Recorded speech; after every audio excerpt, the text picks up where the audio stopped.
Being a foster parent is really standing in the gap for another family. So, kids come from hard places, they've experienced neglect, abuse, some type of trauma, and because of safety reasons, they have to be removed from their home. And usually, the best place is with someone they know, a relative, a family member. That's what we often call kinship care. But not always can a relative be found quickly, or maybe there isn't someone available. So that is where foster parents step in to take care of the kid. They live with them, they are raising them. Welcome to the Marriage and Motherhood Podcast. I'm Michelle Perda, mom of three, wife, marriage coach, and host of this show. I help couples move from reactive patterns to intentional partnership using my connected partnership framework so you can feel more connected, supported, and get back to feeling like an us again, all while raising kids. If you've ever felt like you and your partner keep having the same arguments on repeat, or like you've slowly become more like roommates than partners, you're not alone, and your marriage is not broken. The truth is, most couples were never taught how to navigate conflict, communicate effectively, or build a strong partnership. And that's exactly what we do here. Now let's dive in. Hello. Welcome back to another episode of the Marriage and Motherhood Podcast. Today we're going to be talking about something new that we haven't dove into on the show ever before. And secretly, I'm super curious because I just love to learn. And I love to learn about how there are so many different types of families that can exist. I myself am from a blended family. I have a blended family. And today we're going to be talking about foster parenting. So whether you are looking into this or you're just curious like me, you're like, what is that? How does that work? Or you're in it. I'm hoping that you can walk away from listening to this episode feeling more informed, feeling more confident about, maybe that's for me, maybe it's not. But either way, I'm excited to have my guest here, Laura. She is a foster parent partner, and I'm just like going to dive right in. Thanks for coming onto the show, Laura. I'm so excited to learn from you.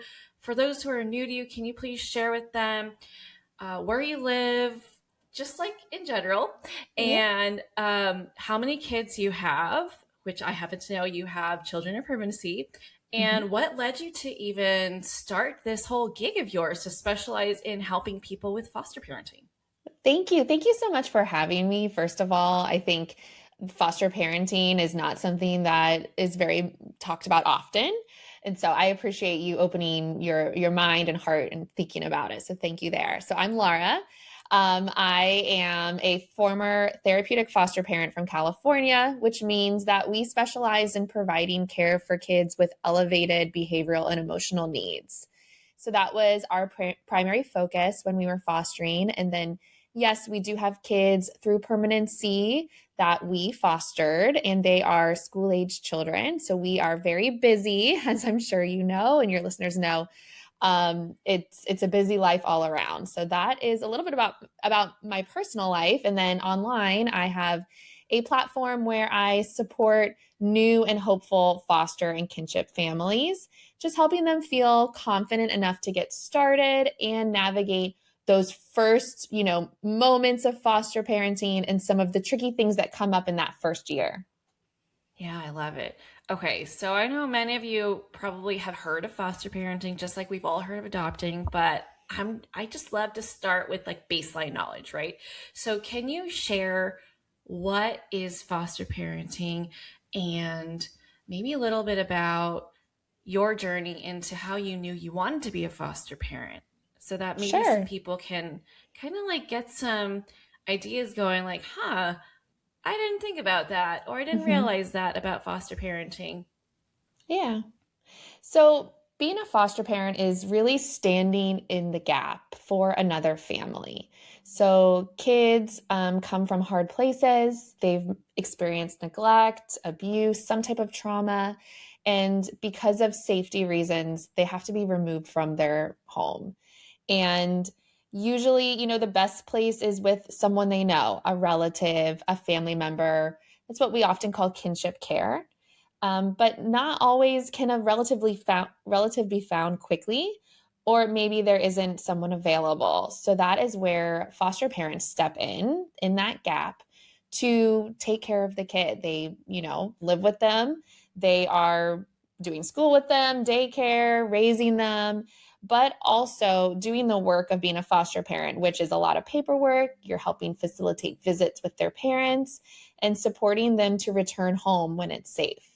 So that's generally what we're doing. Obviously, it's a lot more complex, a lot more happening there, but that's kind of the general, gist of it. And for me, I actually watched a show on TV when I was a teenager about being a foster parent. And I was like, what is that? It kind of caused me to ask a lot of questions. I didn't know any kids in my high school who were impacted by foster care. And so it really planted the seed right then. And it was something that I was thinking about, all through college and dating and all that. And it was a way that I really wanted to step into my community to make a meaningful difference. And I think a lot of people come to foster parenting because of that. They have the capacity and willingness to step in this very big way. And they want to help families in their neighborhood, in their community. And that is often where people come from. They see a need. And in some cases, they also know a child. So there's a lot of teachers who may sign up to be foster parents because they know the child. It takes so much. I don't even know what the word is. I mean, that's doing really good work out there. You're taking in someone who's potentially, not going to be feeling their best, right? Like Mm-hmm. it's very Yeah. disruptive, whatever's happening in their home life, and they're Mm-hmm. needing support. But I know kids, like I know my kids, sometimes when they need support, they don't necessarily put off things that look like they want it. And so they can push you Yeah. away. It's very complex and tricky, and it is hard work. Thank you for acknowledging that. It's not impossible work, and you can grow with it and learn. But it is very purposeful parenting. You're stepping in a very meaningful, therapeutic way. Yeah. I mean, I love that so much. And it takes probably a special type of person to be able to do that, right? To welcome in someone you don't know, or I'm guessing they mostly don't know these people, right, Mm-hmm. at first, Mm-hmm. and to help put them at ease and feel Mm-hmm. like you can offer them that love and support that they're missing back home or whatever their situation they're coming from. Yeah, and I think that is like what a lot of people from the outside feel, if I'm just being honest, Mm-hmm. that, oh, wow, Yeah. that's like a special person.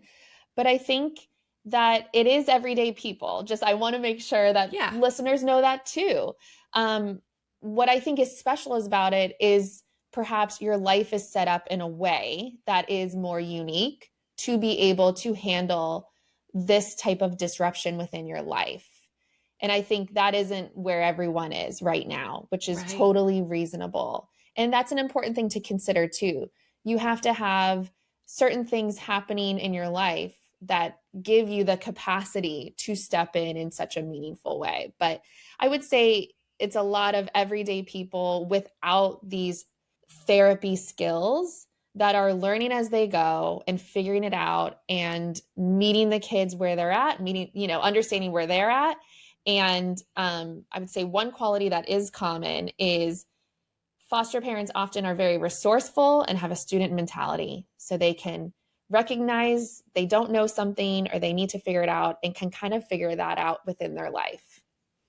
Okay. So I'm imagining compassion is a huge aspect of Mm-hmm. foster parents. What are Yes. some other things that I guess, what would you call it, social services or whatever Mm-hmm. agencies that place kids into foster care? What are they looking for when they are interviewing foster parents?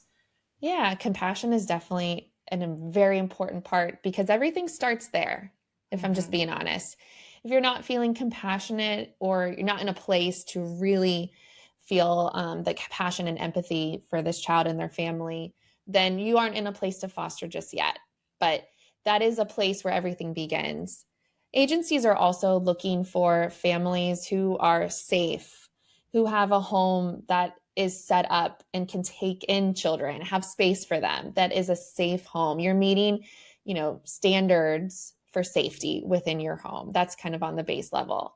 But they're also looking for people who have parenting styles that can be supportive to kids who've experienced trauma. Because as you've noticed, there are trauma responses that can be really severe at times and significant.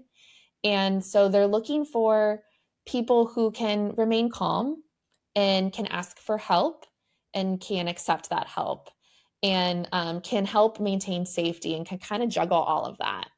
And then the last piece would be that they can manage the pieces of foster parenting that's like the work, the paperwork, the showing up on time, the logistics and appointment management. That is definitely part of foster parenting that they're looking for within the caregivers. Okay, okay. So there's a whole like process set up to Mm-hmm. make sure there's support given to foster parents, and also there's like some check-ins and stuff like that. Mm-hmm. And I imagine that, like you mentioned, these are for people who can kind of like work within the disruptiveness that it can bring with, as you would with Mm-hmm. any bringing anything new into your Yeah. lifestyle. um, what has that done to your clients or people you know of that also foster parent? What has that done to their marriage? Like, what kind of things that you see come up Mm-hmm. in terms of preparing for it and making sure that they are going to be a good team, and also what comes up that they don't even anticipate happening? Because Yeah. even as like parents, right, as biological Mm-hmm. parents, like you can only talk about what you know. There's always gonna be things that pop up. You're like, oh, wasn't prepared for that. Yes. Yeah, and I think it does vary a bit if people are stepping into foster parenting without any experience parenting.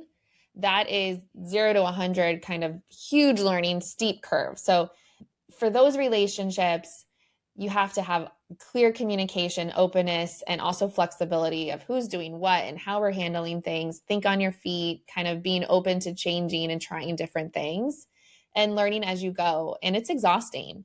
And you are not just figuring out how to be a parent, but also within your marriage, how to be parents, without any prep, right? So kids could come in at any age, at any time. And so you're figuring it out very quickly. And then there's families that already have kids within the home. And so that is a little bit different because often their home already has the kids' stuff, the toys, the supplies. Those parents who step into foster parenting can anticipate a lot of those things, like kids' illnesses, getting hurt at school, friendship troubles. They have a lot of those skills already. But what I noticed is the added stress in the home. Something I hear from foster parents a lot is I feel like I'm walking on eggshells within my own home. And that is hard. And it is also the reality. And so it's managing your household and your partnership with this added level of stress, right? That you aren't used to because you know stress because you're a parent, but this is to a new level. And that takes a lot of flexibility, communication, and all that as well. But I think that really surprises some foster parents. It's like, oh, I have 4 kids of my own, and I have never seen anything like this. And that's a hard thing to kind of overcome and learn through. It's not impossible, but it does come up. I hear that a lot from people I work with. Yeah. So when parents come across those, like, I don't know how to handle this, what are the resources available? So there is usually initial training and they'll go over some general trauma informed parenting skills. And it's something that I talk a lot on my channel and my book and whatnot, or just the starting point for intervening in these really heightened moments or difficult seasons. So a lot of times you have some base knowledge of how we're going to step in this moment. There's also more extended advanced parenting classes like de escalation, mental health supports that foster parents can take. And I always encourage people if you have access to advanced parenting classes, you should take them because you can definitely use those. And in addition to that, kids in foster care often have access to more wraparound therapeutic support than what families would see in a general sense if they're looking for a therapist. They have specialized people that can come into the home. They can provide parenting guidance and some behavioral support within the home. They have full wraparound teams that include psychologists, psychiatrists, parent mentors. There's a lot of that extra help, but you have to be willing to accept it and willing to try new parenting methods, especially if you already have kids within the home. You may have certain rules, certain discipline structures, a reward system, all these different things that is really working for your kids. And they may not work at all for the kids coming into your home. And so those team of professionals can help work with you to figure out a compromise or somewhere in the middle, or how you're going to be treating this situation a little bit differently moving forward. So there are those types of helps as well. You have to advocate for them and be a squeaky wheel, of course. I think listeners who maybe have a child who's disabled may recognize some of those skills too, and kind of staying on top of case managers to make sure you're getting the services that your child needs. Okay. I love that there is so much support to ensure the success of this like relationship, whether it's temporary or permanent. You say you have children in permanency. I'd love to learn more about like how does that happen? Is it Mm-hmm. only in unique situations? Like how is that determined whether it's going to be temporary or permanent? Yeah, good question. I So there are a lot of different paths, right? The goal, the hope is that kids can return safely to their parents. Parents will have a set of case goals, things that they need to do or show the department that they're ready and safe and their kids can return home. And that is not always possible for every parent. They have a lot of roadblocks and even trauma in their own life. And sometimes they're not at a place to be able to prioritize their children or be able to reach all those case goals. There's a lot of roadblocks that would be a whole other book and a whole other podcast to discuss. So it's not always possible. The next place that they look for are people that the kid knows, someone already within the family that could provide guardianship or adopt them and get them out of foster care so they're not kind of stuck in that limbo. And again, that is also not always possible. And so that's when they will often talk to foster parents like, hey, are you open, willing to provide lifelong care for this child?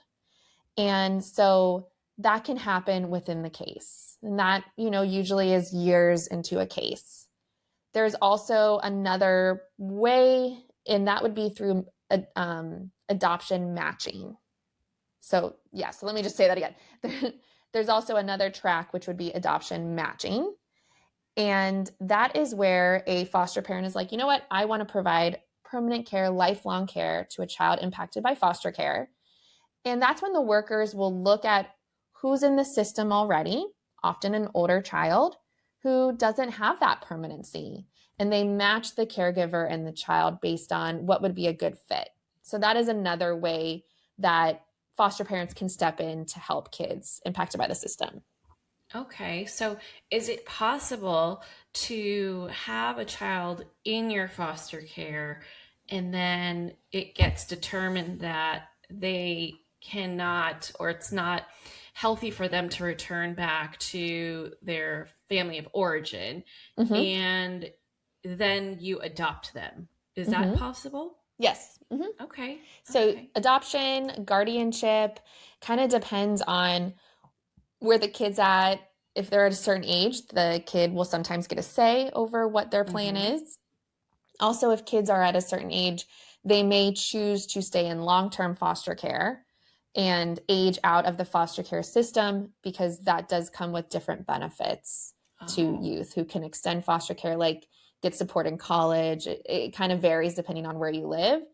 So it will really depend on where that child is at and what they need. But yes, adoption, guardianship, or providing long term care until that child ages out are all options for foster parents.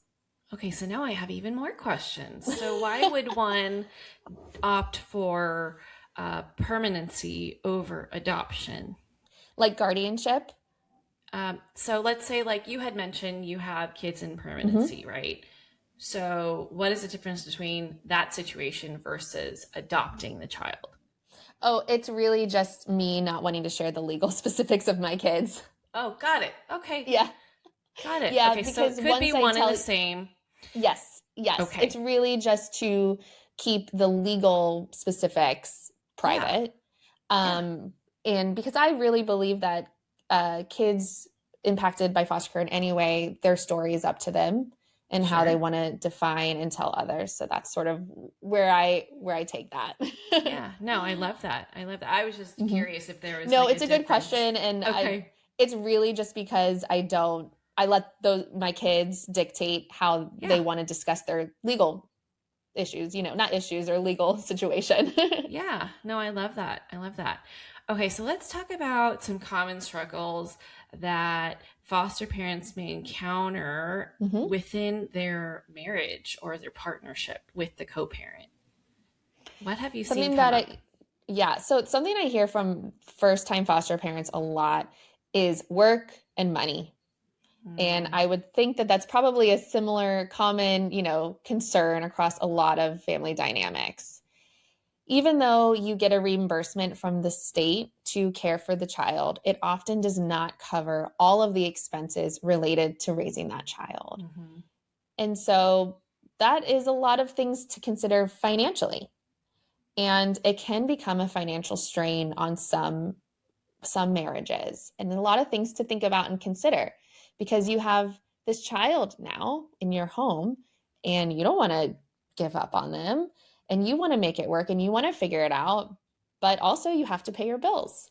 And so there's a lot that I recommend doing ahead of time in terms of budgeting and understanding what is realistic and what you can and can't do. And if you're going to need additional support, try to look into that ahead of time, such as WIC.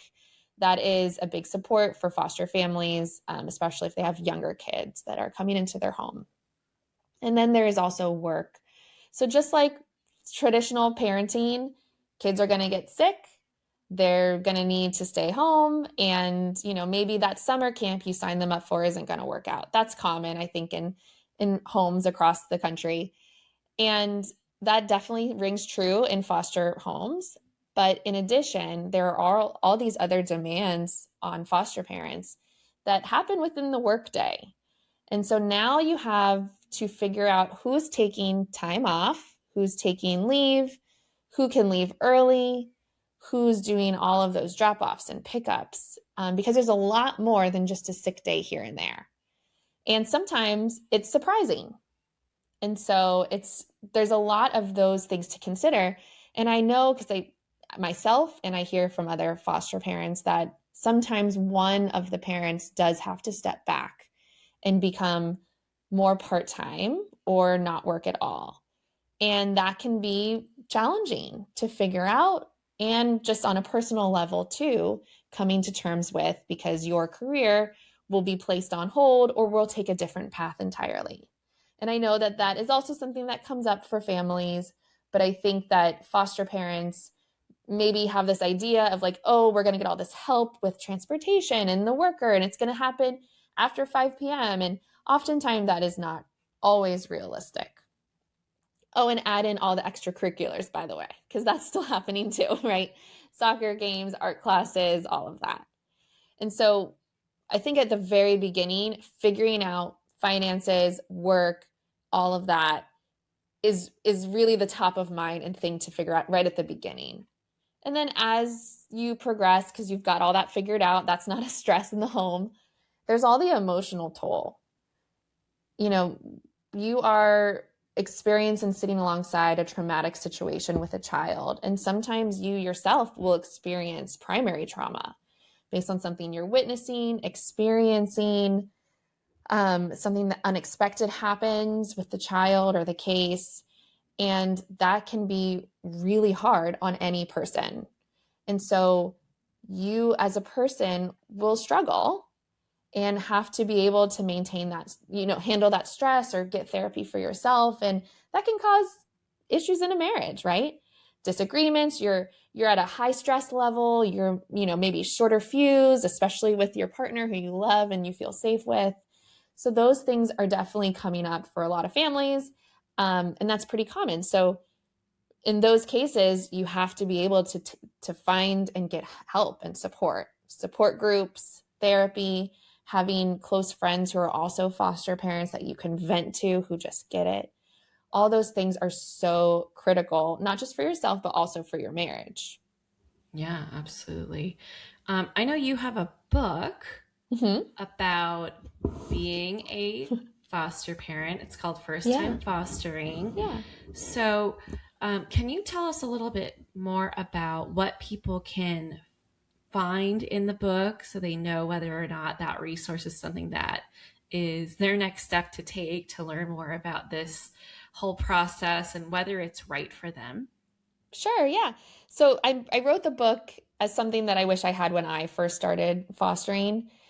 There's a ton of just upfront stuff of like things to think about, questions to have for your partner, like conversation starters, and also with your kids too, because they are an important part of this process as well. And so there's a lot of prep information in the book, how to get your home ready, there's shopping lists, and all the things to kind of think about. It's a lot of questions to ask the agency that you may not even know you can ask. And that can help kind of set you up for success. And then in the middle and end part of the book is all about supporting that kid and working through individual things that come up. And I try to meet the reader where they're at in the home. So at the dinner table, at in the morning, getting ready for school, at bedtime, or in the middle of the night with a nightmare. I've tried to provide a lot of very specific things you can do in those moments, things to say, things not to say, so that people can feel a little bit more confident navigating those moments. It's one less thing they have to figure out, and there's just a bunch of things that they could try in those moments. I love that because I can only imagine kind of like not having those moments where you're like, okay, I know that they need support, but I don't want to say the wrong thing. And it sounds like Mm-hmm. this book really helps give um, a foundation to support them in feeling more confident about how to support this person that you're still trying to form a relationship with, like Yes. build trust and respect and show them that you are someone that they can come to lean on over time. But you Yeah. can't like hit fast forward. It's not like No. having your own biological child where they just like come out trusting you, right? Mm-hmm. They've Yes. had previous experiences and they've likely experienced some breaking of trust. And Absolutely. yeah. So yeah, I include a lot of how to build trust over time and what to do in the meantime Mm-hmm. because you can't force that. You can't make it go faster. It happens as it happens. And to be honest, it's a coping survival skill for a lot of Mm-hmm. kids. If I don't get close to you, I won't get hurt when you Yep. send me to the next house. And so it's a lot of time, but in the book, I include things to do in the meantime just to help them in these moments. And to your point, make sure I'm not messing up, but obviously you will mess up as we all do as Mm-hmm. parents. But there's information on what to do, if things are not going exactly how you want in those moments. Yeah, that's awesome. Listeners, if you have thought about foster parenting or you're curious about it, you should go check out the book. And it sounds like you said a channel. So I'm assuming you have a YouTube channel. Can you share with the listeners where they can connect with you and learn more about Hmm. foster parenting?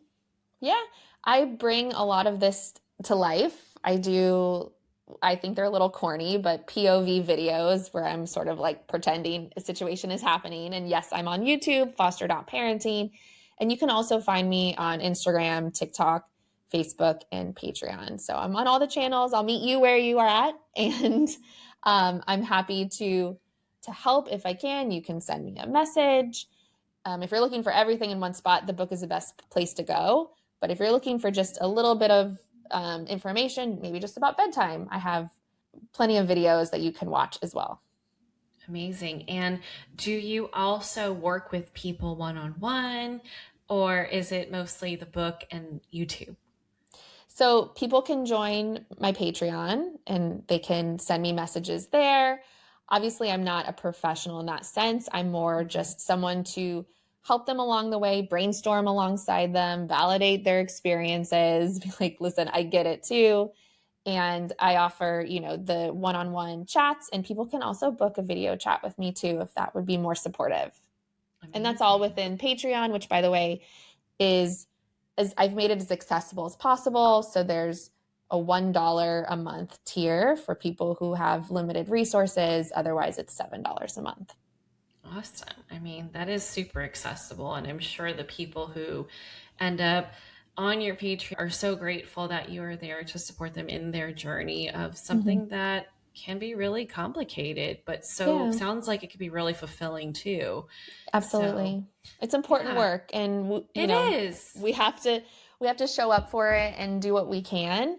And Yeah. there's a lot of ways that you can also support families if you can't foster yourself. And so I provide content about all of that. Yeah, I love that. I mean, if all people experience the kind of love that we all deserve, then Mm-hmm.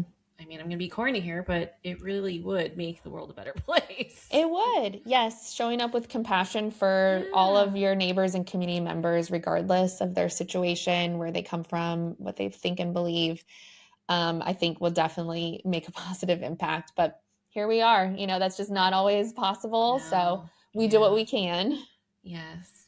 Well, thank you so much for coming on to the show, Laura, Thanks and for having sharing more me. about foster parenting and imparting some guidance and tips for those who are interested in taking a look into potentially becoming a foster parent or even supporting people Mm-hmm. who have decided to be a foster parent. I'm sure that comes with its own nuances, just like how it is with supporting a new mom. Like you're going to Absolutely. have to do certain things that maybe you're not used to, especially if you don't have Mm-hmm. experience being a mom.